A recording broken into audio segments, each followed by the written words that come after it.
আমি আবার যাচ্ছি ঘুরতে। ইয়ে হ্যালো বন্ধুরা, গুড মর্নিং।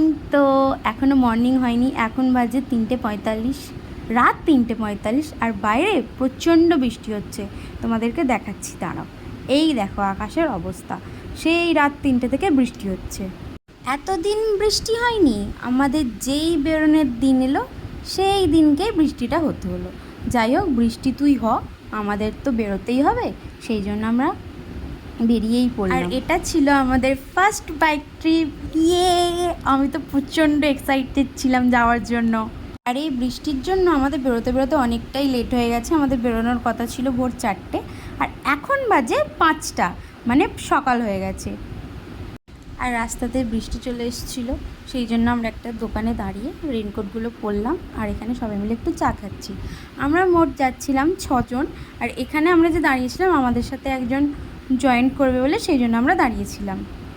আর আমার রেনকোট পরতে একদম ভাল লাগে না, কিন্তু কি করব, পরতেই হবে। আর দেখো গাইস, ওয়েদার উফ, জাস্ট অসাম। আমার বর বলেইছিল যে বেশ হালকা বৃষ্টি পড়বে, ওরকম মানে ওয়েদারটা থাকবে, আর ঠিক ওর কথা মতোই হলো। কিন্তু এই বৃষ্টির ফোঁটাগুলো এমন চুপছিল আমাকে, উফ, মানে মনে হচ্ছিলো কেউ আমাকে পিন ফোটাচ্ছে। আর সারা রাস্তা বৃষ্টি হতে হতেই গেছে, ঠিক কোলাঘাট পর্যন্ত বৃষ্টি পেয়েছি আমরা। কোলাঘাটের পর থেকে একদম বৃষ্টিই হয়নি। আর এই দেখো, এই জায়গাটার নাম হচ্ছে নিম দিঘি। আমরা অনেকটাই চলে এসেছি, কোলাঘাট এখান থেকে আর বেশি দূরে নয়। আর আকাশটা দেখো কালি, পুরো কালো ঘন মেঘে পুরো ছেয়ে গেছে। এই দেখো দূরে বৃষ্টিটা হচ্ছে। এবার আমি ক্যামেরাটা বন্ধ করলাম। আমরা এখন কোলাঘাট ঢুকছি, অনেকটাই চলে এসেছি, চলো যাই।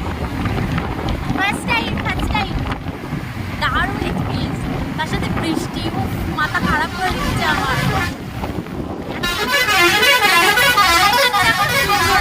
বৃষ্টি হয় আর ওইদিকে এত বৃষ্টি সব ভিজে গেছে, রেনকোট পরেও জল আটকাতে পারছি না।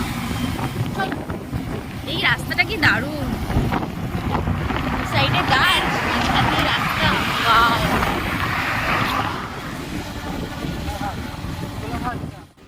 তো আমরা কোলাঘাট পৌঁছে একটা ধাবায় দাঁড়িয়েছি কিছু খাবো বলে, কারণ প্রচণ্ড জোর খিদে পেয়েছে। কোন মাঝরাত্রে আমি উঠেছি।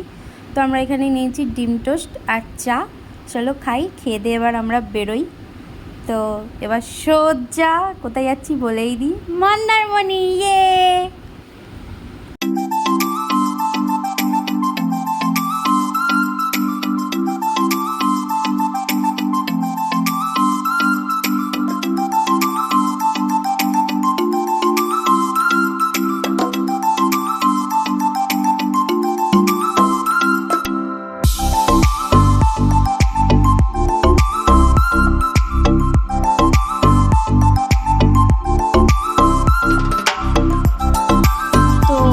একটু এখানে দাঁড়িয়েছি, কারণ প্রচণ্ড কষ্ট হয়ে গেছে গাইস, আর রোদ উঠে গেছে, ব্যাস আর দেখতে হবে না।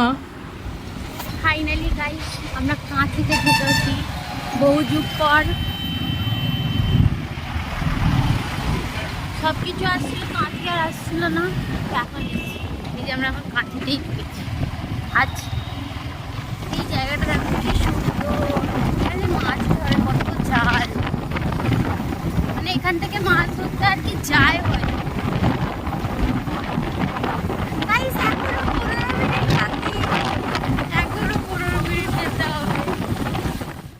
এখান থেকে মন্দারমণি আর মাত্র 10 কিলোমিটার। ফাইনালি আমরা পৌঁছে গেছি। তো যাই হোক, ভিডিওটা আমি এখানে শেষ করছি। ভিডিওটা ভালো লাগলে অবশ্যই একটা লাইক করে দিও, আর ফেসবুক থেকে দেখলে অবশ্যই পেজটাকে ফলো করো, আর ইউটিউব থেকে দেখলে সাবস্ক্রাইব করো। আর এটা ছিল পার্ট 1, পার্ট 2 খুব তাড়াতাড়ি আসছে। আর ওই দেখো দূরে দেখা যাচ্ছে সমুদ্র।